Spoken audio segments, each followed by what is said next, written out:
You need some easy weeknight meals that your family will love, but you need to get it done and quick and on the table? Well, come follow along with me. Let's go cook. Welcome to my kitchen.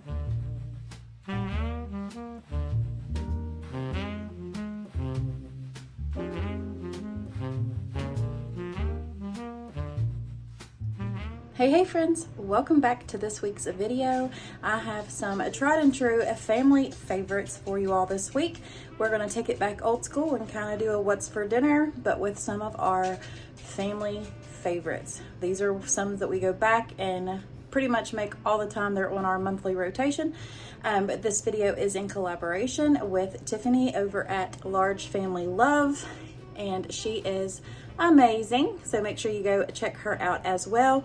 And Tiffany over at Small Town 6 is also joining in, so please make sure you go check her out. I know you'll love them both.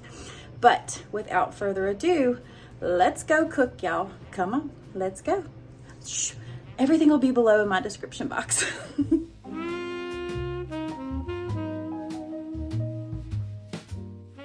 Okay, so we're making chili tonight, so you'll need some vegetable juice, black beans, light red kidney beans, mixed beans, and then I used some chili beans. That's just what we prefer. You can use whatever beans you want. I use a packet of beefy onion soup mix, 2 packets of chili and some ground beef, whatever kind that you want. Food Line had a really good sale, so that's why I use this. So to start out browning your burger, you'll just season it with whatever you want. I used Badia Complete and Cavender's, and I think some Badia black garlic as well. Brown that up, add in your Lipton onion soup mix, your packet of chili-o, stir that together, make sure that's mixed well. I only add 1 packet right here, and then you'll see me add the second one in a little bit later. Now you start adding in all of your beans. So there goes the black beans, the kidney beans, the mixed beans, and the chili beans. And then we'll add in our tomatoes. Now I didn't show those on there because I completely forgot. I'm human. But you do want to add in some tomatoes, and I just have these petite diced ones. I put those in, and then I added in that second packet of that chili-o seasoning. It is my absolute all-time favorite chili mix. I have used it for so many years, and it is so good.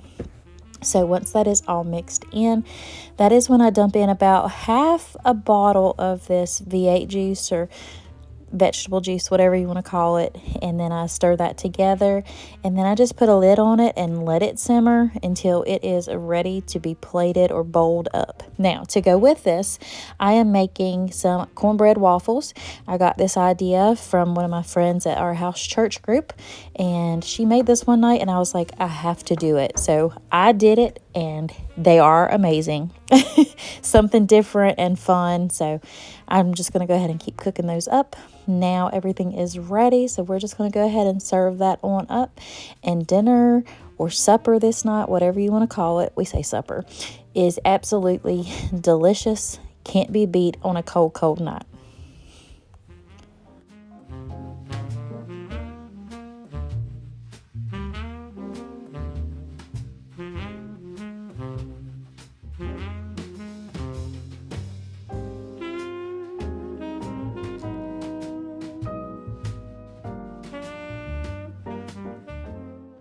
All right, so we are going to make a bacon-wrapped stuffed chicken, or a poor man's chicken cordon bleu.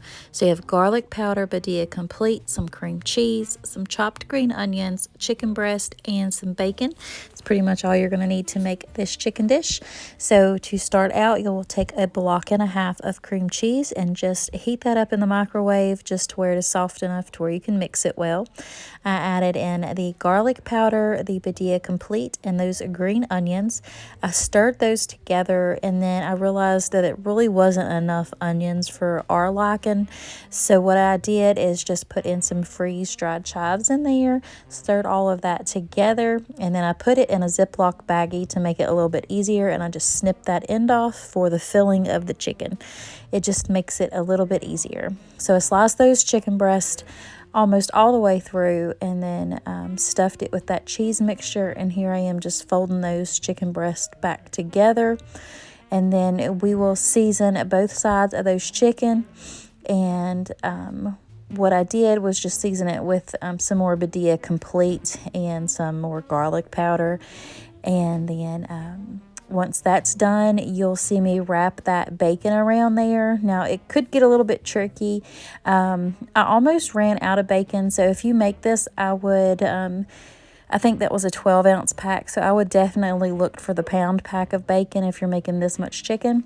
So definitely try to get that 16 ounces of bacon if you make this much. So I was just kind of going with the recipe, though.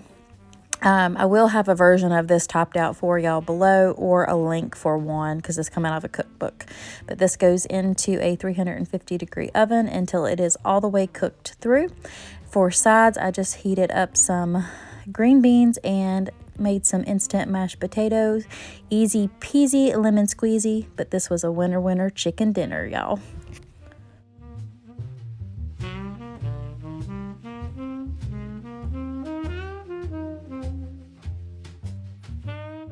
Next up, we're making a meatloaf. Can't go wrong there. I used 3 pounds of ground beef, some Badia Complete, some Cavenders, and of course Nature's Seasoning. Those are my trio right there. You'll need some ketchup, some Worcestershire sauce, eggs, and some saltine crackers. I had 2 open packs. I don't know why, but we were going to use both of those. A package of onion soup mix, and that's all you're going to need to make my version of my meatloaf. So you'll just go ahead and put your ground beef in the bowl right there, and then we'll just start adding everything to it. This is so simple, but I'm going to tell y'all, it is the best meatloaf ever. So once you have your ground beef in there, you'll put all your seasonings in there, along with that Lipton onion soup mix, some Worcestershire sauce, and then you just measure with your heart, by the way. Whatever y'all think y'all would like, that's what you need to put in there. The recipe for this will be down below as well. So once the eggs are in there, you'll just crush those saltines up in the package. I found that this is the easiest thing for me to do. Add your ketchup in there, and then you just mix it. Now, be careful not to over mix here, because you can do that and your meatloaf will be tough. So just mix it well enough to where everything is combined, and then we'll just go ahead and shape it into our bacon dish. It'll go into an oven uncovered for at 350 degrees for 35 to 45 minutes, just depending on how thick it is. Now, while that is baking, I'm just going to go ahead and make some homemade taters. And anytime I make taters, I always put some like chicken stock or chicken bouillon or anything in the water along with some salt, and that just gives it extra terrific flavor. Heated up some green beans. Right there's the potatoes. I've got like a block of cream cheese and a stick of butter. I know that sounds exorbitant, but it is so good, y'all. I'll just mash those up. Here is that meatloaf once it comes out. We don't top ours with any kind of sauce because people like all kinds of different sauces, from A1 to ketchup to anything that we have in the fridge that they might want. So I don't ever top mine. But I'm just going to go ahead and plate this on up. But that was supper this night, and it definitely hit the spot, y'all.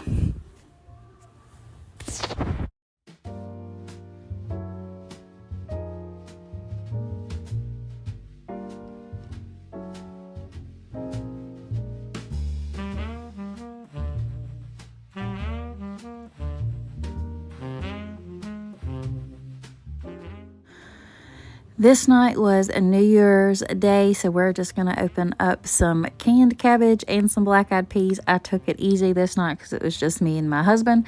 So this cabbage is the Margaret Holmes cabbage, and it was really good. And these were just, I think, Food Line brand black-eyed peas. And I just basically dumped them out of the can, add a little bit of bacon grease to it, and some Badia Complete, and some pepper, of course. But I have these pork tenderloins right here. I just sliced those up into like little bitty medallions, seasoned them up with, I think it was garlic and herb McCormick seasoning on both sides. We're just going to brown those on up. And I sliced up some potatoes because you got to have fried taters. I love fried taters. And there's the cabbage. There are the black-eyed peas. And, of course, that pork tenderloin. But that was our New Year's supper. And it couldn't have got any better. And I did make the cornbread swirls that come in the can. I took it easy this night, but it was all right because this supper was wonderful.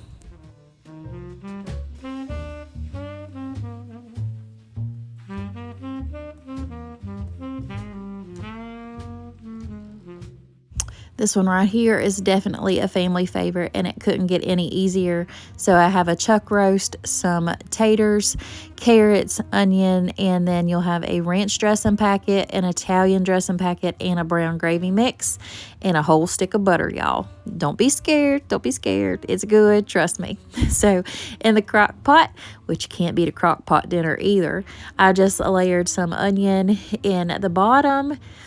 And then we'll put a couple pads of butter in there as well. And then we'll lay our roast on top of that.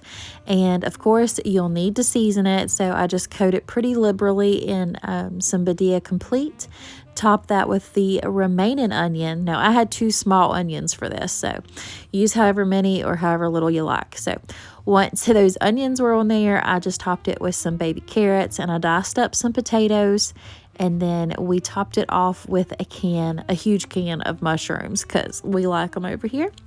Use the other half a stick of butter on top right here. And then you take all 3 packets and mix it with 1 cup of water. And that's what I'm pouring over this right now. I'll have my recipe linked below for you all. That way you all can have it and give it a try. You won't be disappointed. I know it sounds like a weird combination, but trust me on this, it is delicious and it makes the best gravy too. So after cooking for 10 hours while I was at work, I just come on home and I just give it a quick stir. And then I take the meat out and separate it from the veggies. And any leftovers I have, I just put it in the freezer and make beef stew or vegetable beef soup out of. And I served it with some Sister Schubert cheese rolls. And that was supper this night.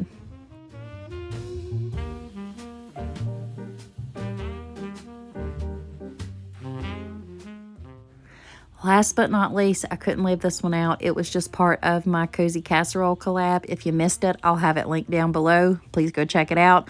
Lots of YouTube creators joined in, and it was fantastic. So this is my tater tot casserole. You'll need some cream of mushroom soup, some ground beef, garlic, mozzarella cheese, an onion, and some tater tots. It's pretty quick, simple, and easy, but delicious, and it is definitely rib sticking on a cold night.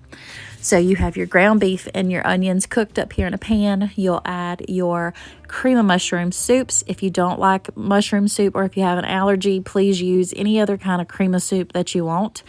But you just give that a quick stir, make sure it's combined. Put you a layer of tater tots in a casserole dish and give them a little bit of a season. Dump that mixture on top of them tater tots right there. Smooth it on out and then top it with the remaining half a bag of tater tots. And y'all, make sure you season them too. But what gets any better is you top it with cheese. As much or as little as you want. We like cheese around here, so I make sure it's pretty covered. And then it just goes into a 350-degree oven for about 35 to 45 minutes until everything is nice golden brown and bubbly. But that was supper this night, and it was delicious. And that is it for this week's What's for Dinner. And these are our family favorites, and I hope that they become your family's favorites as well. Don't forget that this was part of a collab. Make sure you check out the playlist below. I will have it attached. If you're coming over from either of the Tiffany's channels, hello and welcome. I'm so happy to have you, and I hope you decide to stick around. Until next time, my friends, God bless. Bye.